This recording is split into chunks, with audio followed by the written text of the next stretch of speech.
Santa Inés nació cerca del año 290 en Roma, en una época en la que el Imperio Romano estaba en constante conflicto con el cristianismo.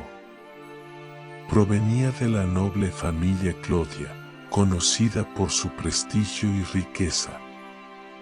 Desde su infancia, Inés demostró una sensibilidad especial hacia la fe cristiana, una religión que su familia abrazó a pesar de los riesgos de persecución.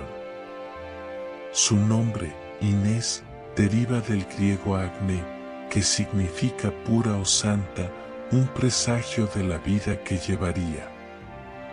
Desde muy pequeña, Inés se destacó por su carácter decidido y su devoción a Cristo. Sus padres, comprometidos con la educación cristiana, la instruyeron en los valores de la fe y le proporcionaron un entorno donde pudo desarrollar su amor por Dios. Alrededor de los 10 años, Inés tomó una decisión que marcaría su destino: consagrarse a Cristo mediante un voto de virginidad.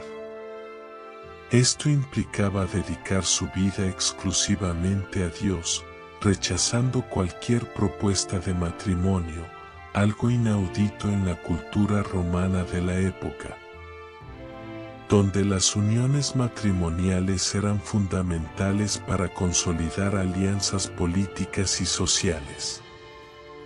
La belleza de Inés pronto atrajo la atención de numerosos pretendientes, incluyendo a hijos de familias influyentes en Roma. Uno de ellos, un joven de la familia imperial, intentó cortejarla insistentemente. Sin embargo, Inés rechazó sus avances con firmeza, declarando que ya estaba comprometida con un esposo celestial. Esta negativa enfureció al pretendiente, quien, humillado, denunció a Inés como cristiana ante las autoridades romanas. En ese tiempo, el cristianismo era considerado una amenaza para el Imperio Romano, y la profesión abierta de fe podía llevar a la muerte. La denuncia colocó a Inés en el centro de un juicio injusto y cruel. A pesar de los intentos de las autoridades por hacerla renunciar a su fe, la joven permanecía firme en su decisión. Las amenazas de tortura y muerte no lograron doblegar su espíritu. Incluso en medio de la presión, Inés proclamaba su amor por Cristo con valentía. Como castigo por su rechazo y su fe, las autoridades decidieron humillarla públicamente.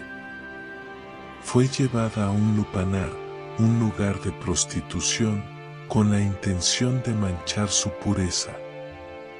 Sin embargo, la tradición cuenta que Dios protegió su virtud con milagros.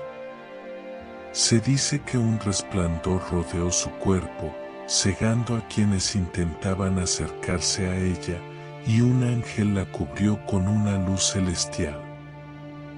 Finalmente, al no lograr que renunciara a su fe, las autoridades emitieron su sentencia de muerte. Inés fue condenada a ser decapitada, un castigo reservado para los ciudadanos romanos, lo que subrayó la gravedad con la que se consideró su crimen de fe. El martirio de Inés marcó el comienzo de su legado como un símbolo de pureza, valentía y fidelidad a Cristo. Su vida y sacrificio dejaron una huella profunda en la Iglesia y en la historia del cristianismo. El día del martirio de Santa Inés, su templo y serenidad dejaron asombrados tanto a sus verdugos como a los testigos. Se dice que caminó hacia el lugar de su ejecución con la misma dignidad que una novia se dirigiría al altar, reafirmando su entrega total a Cristo, a quien ella llamaba su verdadero esposo.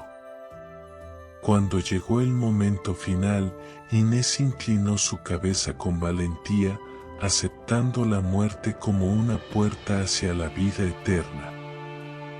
Fue decapitada, cumpliendo así su testimonio de fe y sellando su pacto con Dios con su propia sangre. Después de su muerte, su cuerpo fue recogido por sus padres, quienes lo sepultaron en el sepulcro familiar, ubicado en la Vía Nomentana. Este lugar se convirtió en un sitio de veneración para los primeros cristianos, que reconocían en Inés un ejemplo de pureza, valentía y fidelidad inquebrantable. Su tumba fue decorada con inscripciones que proclamaban su martirio y se convirtió en un lugar de peregrinación. Pocos días después de su muerte, su hermana de leche, Emerenciana, fue sorprendida orando junto a la tumba de Inés. Emerenciana, inspirada por el sacrificio de Inés, confesó su fe en Cristo públicamente y fue apedreada hasta la muerte, uniéndose así al martirio y dejando un legado adicional de valentía y devoción. Con el tiempo, la figura de Santa Inés se consolidó como un símbolo de la pureza y la fortaleza espiritual.